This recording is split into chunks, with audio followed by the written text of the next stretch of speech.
우리가 역사를 통해 보면 포로들이 있었고 포로들의 삶에 대한 것들을 우리가 살펴볼 수가 있었습니다. 포로로 잡힌 사람들의 형편을 우리가 볼 수 있었다라는 말씀입니다.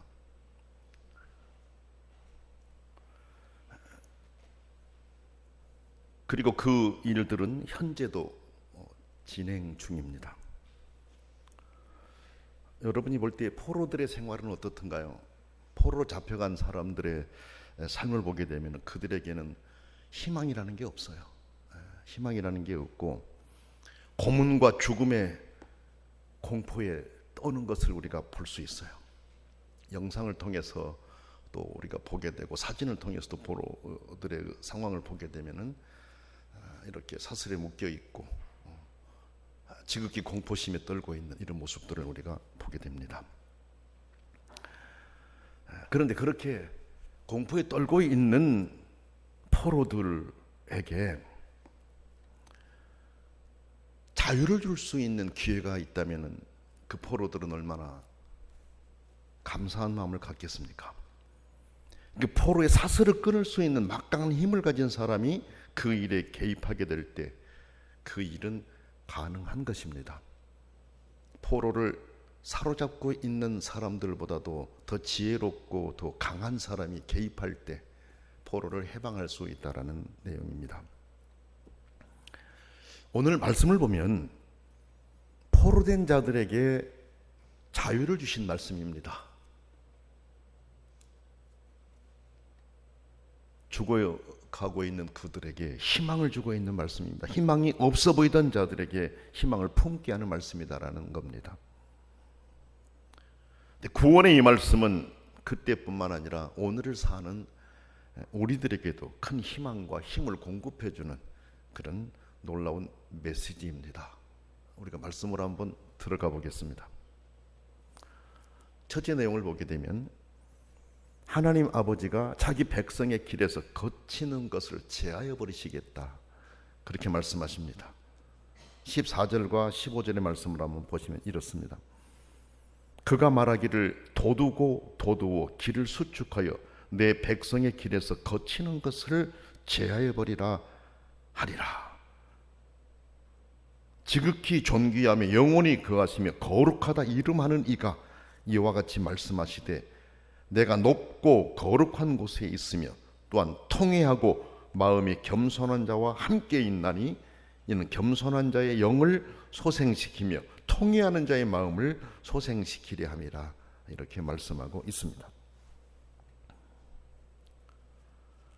포로에서 해방의 자유를 주시겠다는 말씀 아닙니까, 여러분? 우리는 이 말씀을 보면서 이 말씀을 하시는 하나님이 어떤 분이신가에 대해서 알게 돼요. 그 칭호를 반복해서 사용하고 있어요. 하나님에 대한 내용을 반복해서 3번이나 하나님의 이름을 말씀하고 있다는 겁니다. 이것을 보면서 심상치 않은 미래를 보게 돼요. 15절에 나오잖아요. 하나님을 표현하면서 지극히 존귀하며 영원히 거하시며 거룩하다 이름하는 이, 하나님의 칭호를 3번이나 사용하고 있습니다. 한마디로 표현할 수 있는 하나님의 이름을 이렇게 확대한 의도가 무엇일까요? 왜 그렇게 하셨을까요? 그것은 하나님이 하시려는 위로의 말과 구원의 말을 더 강하게 심어주시기 위한 것입니다. 설명하면 지금 이스라엘을 향해 말씀하시는 분은 그의 높은 보좌에서 기가 죽고 패배한 자들에게 애정을 쏟으시는 하나님이시라는 거죠. 그걸 보고 계신 아버지시라는 겁니다. 그래서 그분 하나님은 도두고 도두어 길을 수축하여 내 백성의 길에서 거치는 것을 제하여 버리라, 이렇게 말씀하십니다. 이 말의 뜻은 이렇게 볼 수가 있어요. 길을 환히 닫고 또 닦아서 내 백성이 갈 길에서 거침돌을 치워버리라라고 하신 말씀이에요. 얼마나 확고한 의지가 안에 포함되어 있습니까? 자기 백성들의 길을 선하게 인도하시려는 아버지의 깊은 의지가 확고하다라는 것을 말씀을 통해 알 수가 있습니다. 우리로 하여금 그것을 알게 하신 거예요. 우리로 하여금 그것을 보고 깨닫게 하시려는 것입니다.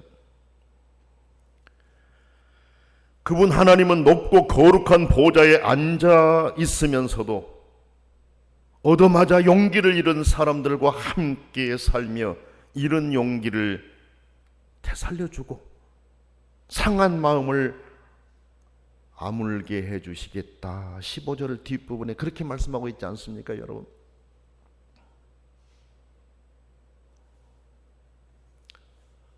하나님 아버지가 그렇게까지 하신 이유가 뭐라고 했어요? 이렇게 말씀하고 있어요. 하나님 그렇게까지 하신 이유는 하나님이 지은 영과 혼이 하나님 앞에서 피곤할까 함이라. 하나님 아버지가 지으신 영과 혼이 하나님 앞에서 피곤할까 함이라. 그래서 전능하신 아버지께서 그렇게 귀한 일을 하시겠다라고 말씀하신 것입니다. 여러분, 이스라엘이 포로가 된 것은 그들이 하나님을 떠났기 때문이지만 하나님 아버지는 그럼에도 불구하고 자기 백성의 삶을 그렇게까지 생각하신 것입니다. 여기서 우리가 꼭 기억해야 될 부분이 있어요. 높은 곳에만 거하신 것으로 생각하기 쉬운 하나님 아버지는 깊은 곳, 곧 겸손하고 낙담한 자들 가운데도 거하시는 분이심을 알게 하신다라는 말씀입니다. 우리 하나님은 오늘 우리 삶의 공간 깊숙한 곳까지 개입하셔서 우리를 돌보시고 우리를 위로하시고 우리에게 새 힘과 용기를 주신 분이세요. 여러분이 생각할 때 하나님 아버지, 내 영과 혼이 하나님 앞에 너무 피곤합니다. 정말 피곤합니다. 절망에 빠지려고 하는 상황입니다. 라고 마음 안에 생각되는 분이 있다면 이때가 바로 아버지의 사랑이 다가오고 계신 시간이라는 것을 깨달으시기 바랍니다. 여러분이 지금 하나님 앞에 전능하신 아버지, 내 영과 혼이 피곤합니다. 이런 상황에 있다면 절대 낙담하지 마세요. 아버지의 눈은 여러분을 보고 계시기 때문에 그렇습니다. 아버지의 눈이 여러분을 보신다라고 하는 것은 해결하신다는 겁니다. 자유를 주신다는 겁니다. 기쁨을 주신다는 것입니다. 그러므로 좌절하지 말고 하나님께 더 가까이 나가고 아버지가 원하시는 것이 무엇인가를 더 찾으려고 힘쓰는 그런 삶이 될 수 있기를 원합니다. 우리 아버지는 여러분을 사랑하신 분이세요. 저도 사랑하시고 여러분을 사랑하신 분이시기 때문에 여러분의 마음을 만지시고 소중한 것으로 채워주실 것입니다. 두 번째 말씀을 보게 되면 하나님의 사랑은 자기 백성의 불신실함에 우선한다라는 걸 밝힙니다. 자기 백성이 신실하지 않는 것보다도 우선하시는 아버지의 사랑이다라는 거죠. 17절 말씀을 한번 보세요. 이렇게 말씀하고 있어요. 그의 탐심의 죄악으로 말미암아 내가 노하여 그를 쳤으며 또 내 얼굴을 가리고 노하였으나 그가 아직도 패역하여 자기 마음의 길로 걸어가도다. 내가 그의 길을 보았은즉 그를 고쳐줄 것이라. 그를 인도하여 그와 그를 슬퍼하는 자들에게 위로를 다시 얻게 하리라. 이렇게 말씀하고 계세요. 무슨 말씀인 것 같아요? 너무 못되게 욕심을 부림으로 하나님 아버지가 노하여서 그를 치고 얼굴을 가렸음에도 오히려 패역하여 제 멋대로 제 길로 걸어갔지만 하나님 아버지는 그들이 어디로 가는지 눈여겨보았다라는 것입니다.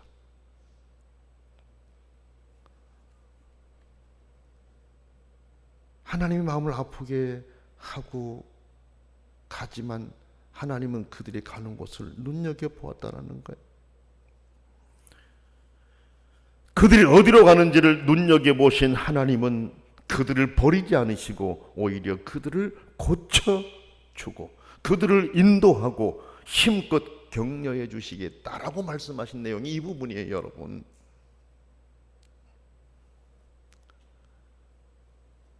자식을 사랑하는 부모의 마음을 생각해 보면 하나님 아버지의 이 마음을 어느 정도는 헤아릴 수 있을 것이라는 생각이 듭니다. 자녀가 잘못해서 그 잘못을 고쳐주기 위해서 자녀에게 좀 심한 행동을 할 때가 있지 않아요. 그렇지만 그 부모가 자녀에게 심한 행동을 했다라고 할지라도 그 뒤에는 자녀가 어디로 가는지, 자녀가 어떻게 하는지, 자녀의 감정이 지금 어떤지 이렇게 살피지 않습니까? 그게 부모의 마음 아닙니까, 여러분? 그리고 자녀가 힘을 얻도록 도와주고 싶은 것이 부모의 마음 아닙니까, 여러분? 오늘 말씀에서는 부모의 마음보다 더 강한 하나님의 사랑의 마음을 우리에게 가르쳐주고 계신 거예요, 여러분.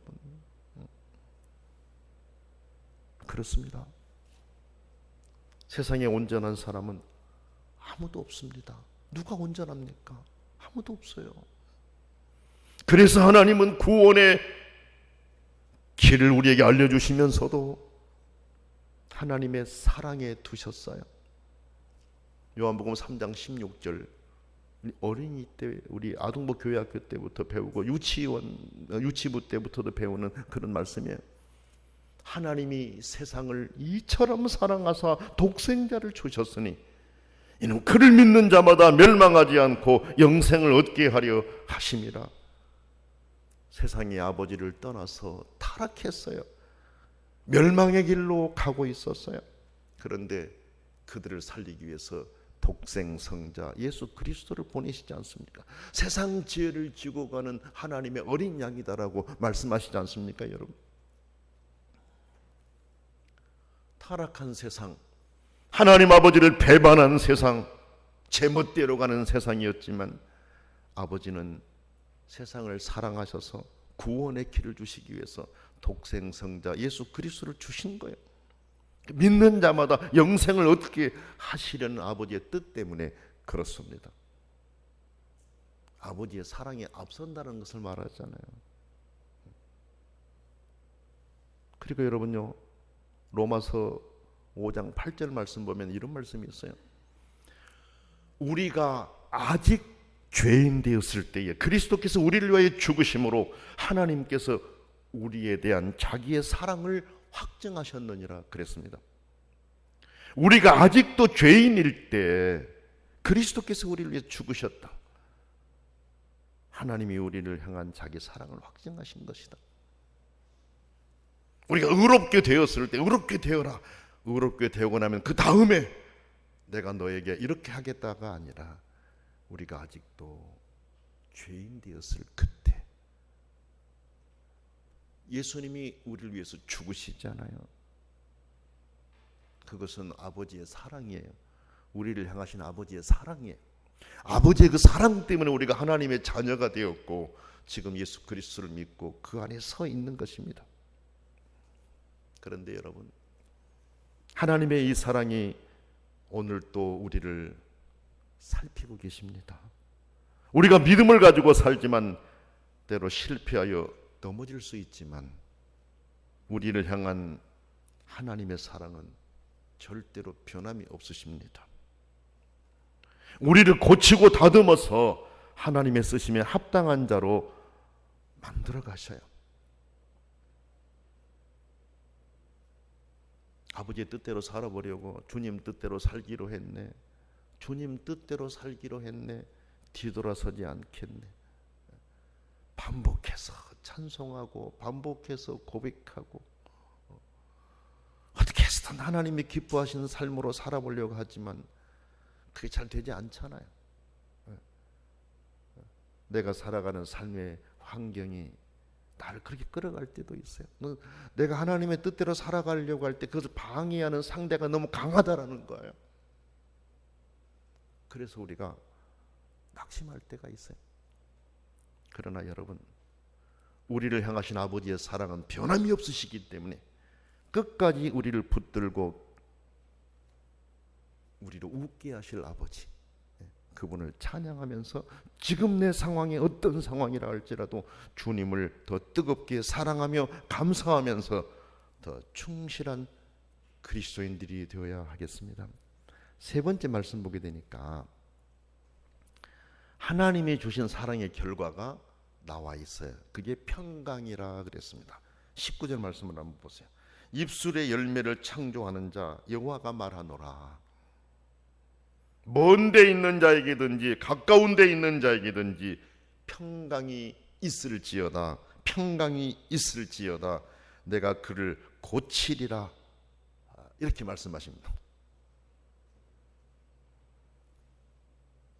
하나님의 구원으로 인한 평강을 말합니다. 평강은 히브리 말로 샬롬이라고 했지 않습니까? 샬롬. 헬라 말로는 에이레네. 샬롬입니다. 이 샬롬이라고 하는 것은 안팎의 평화, 행복, 성공 또는 건강, 이 모든 것들을 다 포함한 것이 샬롬의 의미입니다. 샬롬. 그런데 여러분요, 중요한 게 있어요. 전에도 말씀을 한번 드렸지만 이 샬롬이라고 하는 이 단어는 관계적인 언어다라고 말씀을 드렸어요. 샬롬은 관계적인 언어다. 하나님과의 교제하는 것과 연결되어 있다라는 것입니다. 샬롬은 설명하면 하나님과 교제하고 있을 때 이런 은혜가 주어지지만 하나님 아버지로부터 떨어져 나올 때 그 모든 좋은 것을 갖지 못하게 된다는 것이죠. 관계. 여러분, 우리가 살아감에 있어서도 이 관계라고 하는 것은 굉장히 중요하잖아요. 아무리 소중한 것들이 있다 할지라도 관계가 벗어져 버리게 되면요, 소중한 것들에 대한 의미가 상쇄되어 가게 돼요. 이 관계라고 하는 것이 그렇게 중요한 거예요. 가정에서 우리가 같이 살고 있지만 관계가 벗어져 있는 상태라고 생각해요. 행복이 있을 수가 없어요. 평강이 있을 수가 없어요. 관계가 그렇게 중요한 겁니다. 우리가 하나님 아버지가 주시는 이 샬롬을 얻기 위해서는 하나님 아버지와의 교제, 전능하신 아버지와의 올바른 관계가 매우 중요하다는 것입니다. 그래서 우리는 하나님 아버지가 내게 주시는 이 평강, 이것을 마음껏 누리고 싶은데, 그렇다면 전능하신 아버지와 나와의 교제가 얼마나 긴밀하게 이루어지고 있는가, 이것들을 항상 점검해야 돼. 항상 살피면서 나가야 돼. 세상을 살아가면서 함께하는 사람들과도 우리가 관계를 점검할 필요가 있잖아요. 실질적으로 내가 지금 정상적인 관계가 형성되고 있는가. 뭐 가족뿐만 아니라 함께 같이 하는 사람들을 보면서도 내가 정상적인 관계가 되어 있는가, 내가 그를 진정 사랑하고 그도 나를 사랑하고 있는가. 이게 될 때 같이 행복해질 수 있는 거잖아요. 그렇죠? 우리는 전능하신 아버지가 주시는 이 평강 샬롬, 이것을 마음껏 누릴 수 있도록 하기 위해서 하나님과의 깊은 교제를 늘 생각하면서 끊임없이 좋은 관계를 유지하려고 아버지께 나가는 그런 성도들이 될 수 있어야 하겠습니다. 말씀을 보니까 악인은 평안함을 얻지 못한다 그랬어요. 악인에게는 평강이 없다. 20절 21절에 그렇게 계속 말씀하고 계세요. 보세요. 그러나 악인은 평안함을 얻지 못하고 샬롬이 없다라는 거 아닙니까, 여러분? 그 물이 진흙과 더러운 것을 늘 솟구쳐내는 요동하는 바다와 같으니라. 내 하나님의 말씀에 악인에게는 평강이 없다 하셨느니라. 하나님과 교제가 끊어진 사람들이지 않습니까, 여러분?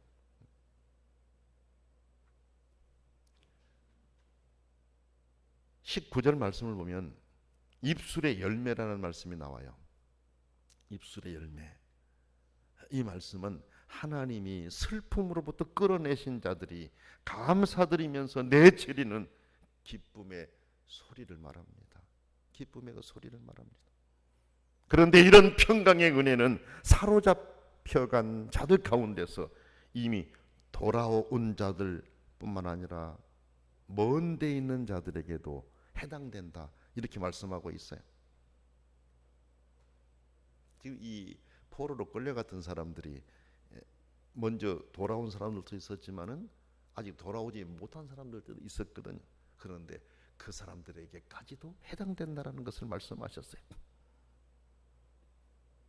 아직 자유를 누리지 못하고 포로에 사로잡힌 자들까지를 지칭한 겁니다. 이것은 하나님의 은혜로 구원 얻은 자들뿐만 아니라 앞으로 구원을 얻게 될 하나님의 자녀들까지를 말씀하시는 거예요.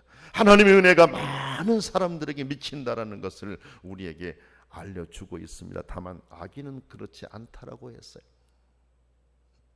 구원의 길이 열려 있지만 끝까지 하나님을 거부하고 하나님의 말씀을 따르지 않고 전능하신 아버지 교제 안으로 들어오지 못할 때 이런 사람들에게는 평강이 있을 수가 없어요.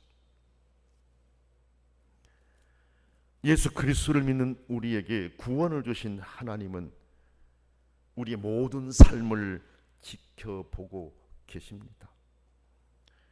우리에게 주실 은혜를 준비하고 계십니다. 하나님이 주신 평강과 앞으로 주실 평강을 바라보면서 전능하신 아버지가 주셨고 또 주실 입술의 열매로 하나님 아버지를 찬양하면서 살아가는 그런 성도들이 되십시다. 꼭 기억해야 될 것, 이 평강의 복은 하나님과의 깊은 교제 안에 있을 때 마음껏 더 누릴 수 있다라는 사실입니다. 그래 힘들지만 하루를 시작하면서 하나님의 말씀으로 마음을 열고 하루를 시작하고 하루를 살아가면서도 전능하신 아버지를 기억하고 생각하면서 하루를 살아가려고 힘쓰지 않습니까? 우리 아버지는 그렇게 살아가는 여러분들을 굽어 살펴 주십니다. 평생토록 전능하신 아버지와의 깊은 교제 안의 삶으로 아버지가 예비하시는 놀라운 평강의 복을 함께 누릴 수 있기를 원합니다.